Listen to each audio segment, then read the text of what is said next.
We have just studied in the previous video about how does the ray of light bend when it enters into a prism from air into glass, following all the rules of refraction.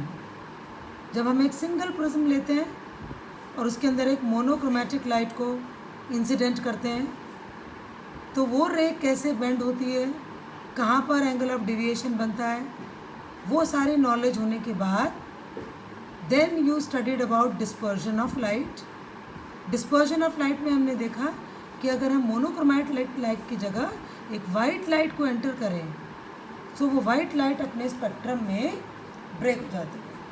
It splits into a spectrum of white colour in which we can see the 7 colours VIBGYOR, जो हमें rainbow में भी दिखाई देते हैं 7 colours.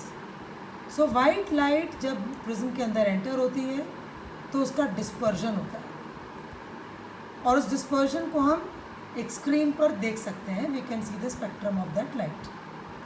Now Newton was a scientist जिन्होंने पहली बार इस बात को प्रूव किया दैट अगर हम एक प्रिज्म के आगे उसी के ठीक सामने दूसरी प्रिज्म को upside down, as you can see इसका एंगल ऑफ प्रिज्म यहाँ है और इसका एंगल ऑफ प्रिज्म यहाँ है. ये वाली जो प्रिज्म है ये सीधी है, इसके सामने हमने बिल्कुल आइडेंटिकल प्रिज्म को, अब ये और ये दोनों प्रिज्म्स आइडेंटिकल कैसे होती हैं, ट्राइंगल्स आइडेंटिकल कैसे होते हैं, ये एंगल ऑफ प्रिज्म और ये एंगल ये दोनों सेम होने चाहिए और इनके वर्टिसेस की, इनके जो लेटरल साइड्स हैं उनकी लेंथ सेम होनी चाहिए. So this prism number 1 and prism number 2 they are 2 identical prisms और हमने एक दूसरे के सामने उसको अपसाइड डाउन रख दिया है. सो और इधर से हमने एक वाइट लाइट को एंटर कराया फर्स्ट प्रिज्म में. So that white light has split into its spectrum. आप देख सकते हैं नीचे वायलेट कलर दिख रहा है आपको और ऊपर रेड कलर दिख रहा है. और जैसे ही वो स्पेक्ट्रम इस फर्स्ट प्रिज्म से निकल के बाहर आता है उसको हमने दूसरी प्रिज्म में एंटर करा दिया. सो जो काम फर्स्ट प्रिज्म ने किया उसका एग्जैक्टली ऑपोजिट काम किया सेकेंड प्रिज्म ने. The first prism has split the white light into its spectrum and the second prism it has recombined the spectrum. तो यहाँ से जो emergent ray of light आ रही है वो भी white है. The incident ray is white. The incident ray is white in color and this emergent ray is also white in color. First prism ने light के spectrum को split किया, दूसरे prism ने उसी spectrum को recombine कर दिया. So Newton performed this experiment for the very first time and he proved that white light is made up of 7 colors and this phenomena which you are seeing in front of you, this is known as recombination of spectrum of white light, hence proving that white light is made up of 7 colors, right? So you have to talk about this diagram. You have to draw this diagram in your notebook, very important, and then you have to draw 2 other diagrams, one in which we are seeing that how a ray of light passes through a prism and bends.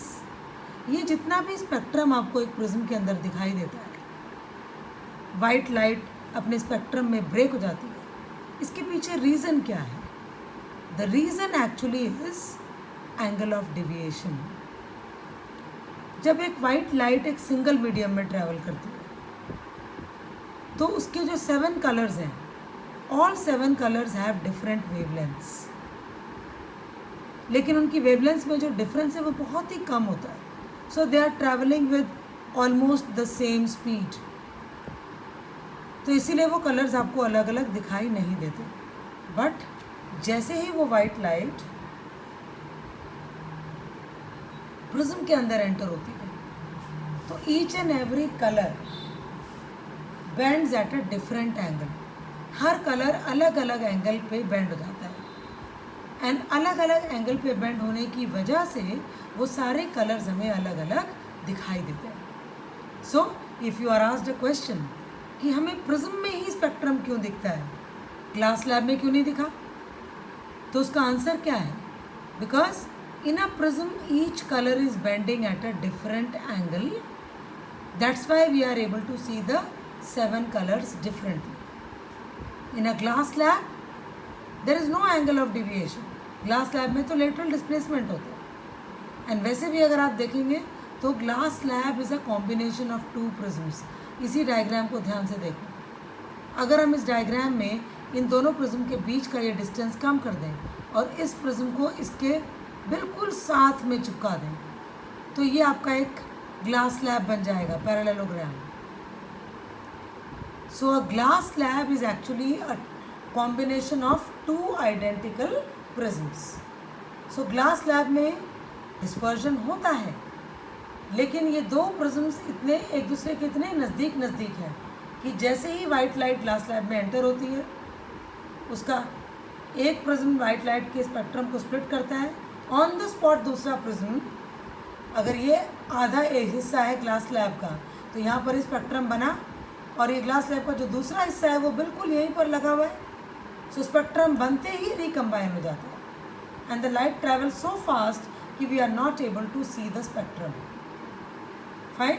तो हमें glass slab में spectrum क्यों नहीं दिखता? Because glass slab is actually a combination of 2 identical prisms kept very close to each other. So उसमें ये spectrum बनकर फटाफट रिकम्बाइन हो जाता है. तो हमें ऐसा लगता है कि इंसिडेंट रे वाइट है और एमर्जेंट रे भी वाइट है. स्पेक्ट्रम तो दिखाई नहीं, क्योंकि वो जितनी जल्दी बना उतनी ही जल्दी रिकम्बाइन भी हो गया. Clear? So this is about prism. Prism के बारे में हमें ये 3 चीज़ें करनी है, ये तीनों डायग्राम्स करने हैं. पहला वाला डायग्राम जिसमें मोनोक्रोमेटिक लाइट बेंडिंग होती है. दूसरा वाला डायग्राम जिसमें स्पेक्ट्रम बन रहा है 7 कलर्स. और तीसरा ये वाला डायग्राम जिसमें स्पेक्ट्रम रिकम्बाइन हो रहा है. Okay, draw all these diagrams in your notebook. Thank you.